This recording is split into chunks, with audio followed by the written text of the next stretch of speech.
r/IDontWorkHereLady, episode 15. Entitled Woman Tries to Make Me Help Her, even when she knows it is not my place of work. Then harasses me at my actual job, **BACKSTORY***. I'm a teen services librarian in a public library that caters to one of the largest school districts in the state. The people here view themselves as from a higher pedigree than others and have the personalities to match. This story happened last Saturday after work and then floated into yesterday. I was at the mall doing some shopping for some of the summer sales. Granted, I didn't realize that I had my name tag still on, but it has the library's name and emblem on it as well, making it obvious that I don't work in any of the stores.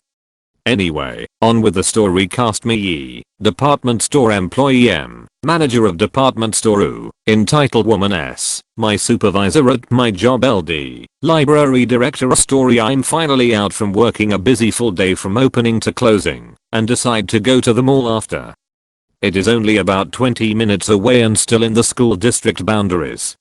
When I go into a store, I'm approached by a few of the teens I associate with at work very often. They ask me some questions about upcoming events, and I answer them to the best of my ability. After another few moments we part ways, me continuing further into the store to browse around. Combing through the clearance with hangers of clothes hooked on my arm, I hear a woman huffing a little and feel the hard 2 fingers taps on my shoulder. If I didn't know any better, I bet she wanted to gouge out some flesh with those acrylics she had on. Excuse me. I have to chase you to the other end of the store after you help those teenagers and don't even offer to help me. While this woman doesn't have the Karen haircut or appearance, she makes up for it in the personality. She moves her sunglasses off her face to the top of her head while I guess trying to give me a mom glare. I look younger than I am. Ma'am, I don't work here. I'm a librarian and those were teens who I see almost every day. I'm sorry that you got the wrong impression. I try to stay as professional and calm as possible. While she may be rude, I refuse to be. Who huffs, rolling her eyes and crossing her arms over her chest. Whatever, you still represent the library then, even when you're not working. You help people get shit at work, so you have to help me now. I blink at her for a moment, not really getting that logic. Without me physically being at the library, no, I don't have to do squat for this woman. At this point, I don't even want to volunteer to help her find an employee anymore, like I was planning to do in the first place. I do notice the keychain in her hands has the mascot and name of one of the elementary schools in the district though. Ma'am, again, I don't work here. I'm sorry, but it is not my job right now to help you in this store. It takes everything at this point to keep the calm and serene tone of voice going. Unfortunately, my explanation still doesn't fly with the woman. She literally stomps her foot like a 5-year-old and gets louder as she goes on. No, no, no. You are a civil servant. That means you *serve *THAT means that you listen to what I tell you, and I want you to help me *NOW. By now, people are staring, making me turn a little red. If I was back in my teens, I would most likely have hid in the clothing racks next to me. Can I help you ladies? A cute little employee comes up to us. She's in her late teens/early 20s and is eyeing the situation like it's a horde of snakes. But I give her mental kudos for having the cojones to step in at the end of that tirade. Giving me a "ha, look what I'm gonna do now" look, who turns to the employee. Thank you. Yes, I need to speak to your manager here and have them go through the cameras here. This bitch, pointing to me, has been impolite, unwilling to help me, and discriminatory to me for the past 10 minutes. Alright, at best it's been maybe 2 or 3, whatever. Of course. I'm sorry, I have no idea what had happened. I just got in. E flounders looking between us.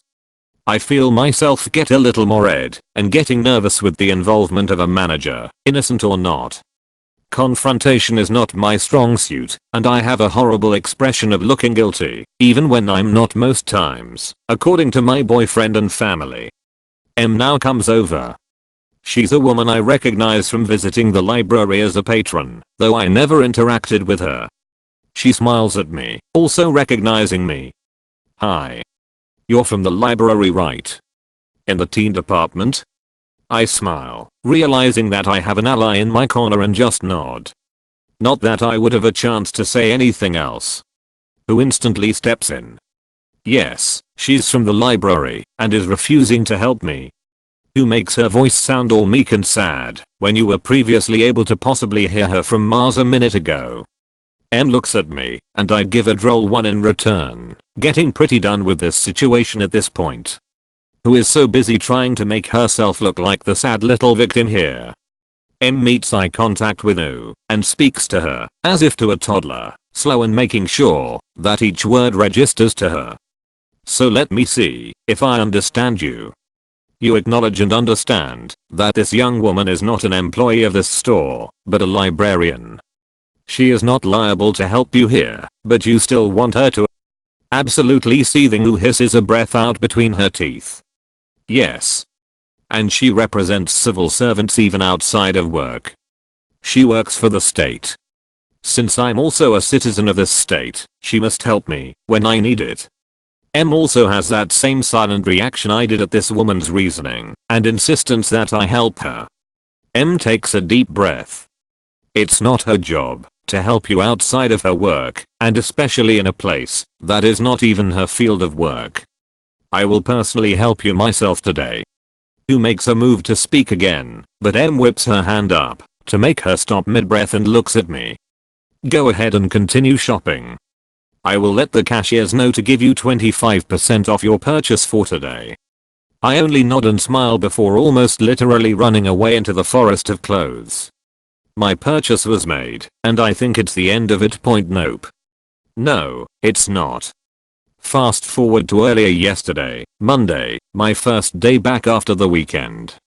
My supervisor calls me early this morning before my shift is even close to starting. Hello. Hi, Op, it says from public library. I get worried, since she sounds a little angry. I would like you to come in early today before your shift. We need you for a meeting with administration, please. Oh, okay. Of course, I will be there a half hour early. She hangs up, leaving me to sweat the morning out until I walk into work. I'm told to go into LD's office, and I'm now very worried that this is something about my job performance here. Hi, Op. LD greets me pleasantly. S is sitting with her at a small conference table in the office. Please have a seat and join us. I close the door behind me and do as I'm asked. I feel my body reacting to my nerves, hands starting to shake a little, knees getting wobbly, sweating a bit. Honestly, I think at this point that I'm getting written up / fired or both. I even feel my eyes start to burn with unshed tears at the prospect. You can breathe, Opus. S says, sounding more kind than on the phone earlier. She's always been a stern woman, but I guess she realizes that I'm scared shitless. I do actually take a few breaths, realizing that I have been holding my breath. Op, we received an email to the administration account regarding you from Saturday. LD starts off, still kind and calm. The schedule says you were on, and the time clock has you as clocked in and out. You were here, but the camera feed shows no confrontations, and the phone calls you answered were very short in length. What exactly happened? I'm given the email to read regarding me. Right away I can tell from the speech pattern that this is the woman from the store. The entire time I'm reading it, the mantra, "It's that bitch from the store, it's that bitch from the store," is on a loop in my head. This email rips me apart in my character in a professional in a public environment, and how I'm supposed to cater to those who are in the school district. I can tell you exactly what happened in regards to this email, but it was while I'm off the clock and no longer on library premises. I'll launch into the story. By the end, both S and LD are giving me the same blank-faced blinking expression that both I and M from the store had. We all laughed it off, and they told me to let them know if she comes into the teen area and gives me trouble if she sees me. Crazy lady returns. Friday nights are the busiest night of the week as far as programs go. I'm the librarian who ran the program last night, streaming panels all afternoon from the Comic Con in San Diego, and orchestrating an Adventure Time and Steven Universe marathon. I'm sitting in the program room, working on the technology. The HDMI cable stopped working, so I had to go under the table and fix the connection and change the display settings on the laptop once it shows up on the projector. So my back is to anyone walking in the room. Since Monday, however, I did have a haircut and got a massive amount of highlights. Right away, you can't tell it's me from behind. From behind me, I hear someone walking around and seeming to chuckle to themselves. It sounds like a woman. I don't see her. I think she really did get her ass fired. She mutters to either herself or someone else. Mom, let's just go. This is the teen section. A little kid's voice comes from behind me also. I'm too young to be here. It's fine for right now, hun. We are just looking around. She sounds nice to the kid. We'll be out of here by the time the program starts up. See. The librarian there is working on the laptop to get things ready. Maybe she will know about the other woman. It sounded like she was going to say another word, but stopped herself, since she was with her kid. Now I'm still playing, like I don't hear her. It's confirmed to me that this is the woman from the store. Excuse me, do you mind if we ask you a question? Her tone is more stern when addressing me, though. Of course. Silently, I get up and turn to meet her gaze. Her mouth opens to continue talking and it stops. Some kind of weird croaking sound came out of it, not actual words. Weirded out and confused, I can't say anything either for a moment. Why you? She managed to do a squeaky screech after a moment, pointing at me. I notice the color of her acrylics changed from puke green to construction worker orange. How dare you asterisk show your face around here? I can't believe you still have this job. Of course, I work here, ma'am. I smirk, thinking of a comeback. I'm a asterisk civilservant asterisk, am I not? I serve the library community. Why wouldn't I be here? Use her own words against her. She sputters for a moment while I walk over to the phone in the room to call my supervisor who I hope to catch before her left. It rang for a bit, but no answer. It was a little after 5, so I'm assuming she went home. Plan B, I call the general teen office number for any full-timer. C1 from my first story comes in while the woman is calling me a pretentious bitch and whatever else. Her child is all the way at the door, slumped against it, looking sad. He looks maybe in 4th/5th grade. Op, you okay? C1 asks, rushing in. She's holding her stomach from her hurrying. She's pregnant. Now, crazy lady turns on her. Are you a supervisor? She looks like a kid in a candy store now. I'm not the head of the department, but I'm a full-time librarian. What can I help you with? She asks, glancing at me. I keep my face neutral now, not wanting to stir the pot more. That one, pointing at me, has been disrespectful to me each time I have seen her. I sent an email, and clearly it seems nothing has been done. Your administration is clearly a joke. The quiet realization comes over C1's face.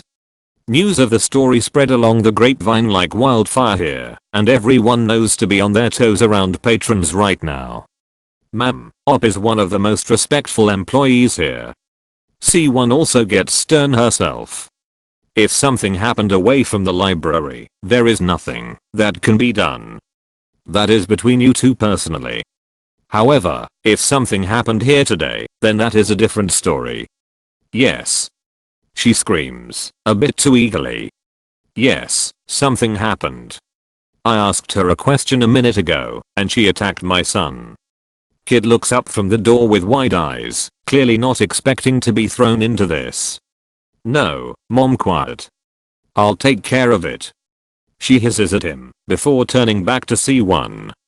Check the cameras and get security. I want to press charges for assault on a minor. I feel myself getting red.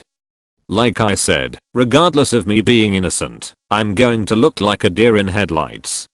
A moment later of C1 calling the cavalry, another teen department full-timer, LD, and the assistant director, and the guard I'm friendly with all come down. The assistant director and I are talking about what happened, while the other teen department librarian are using the computer in the room to get the feed. C1 and LD are speaking to the woman and her son. I wouldn't worry, Opus. The assistant director says in her heavy German accent.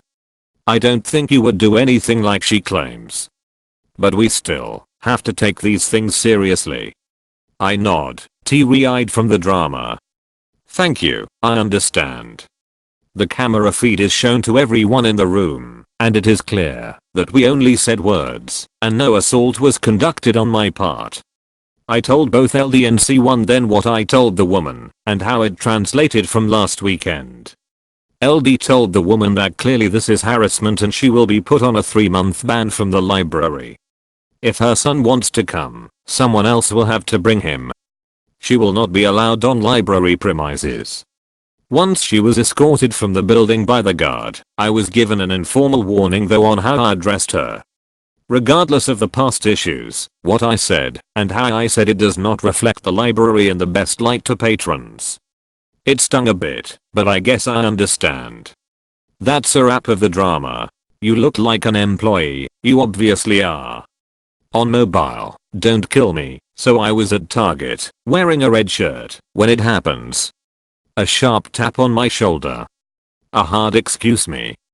Car stop, me M, you need an explanation? M, manager so I turned around, to be greeted by an impatient looking M.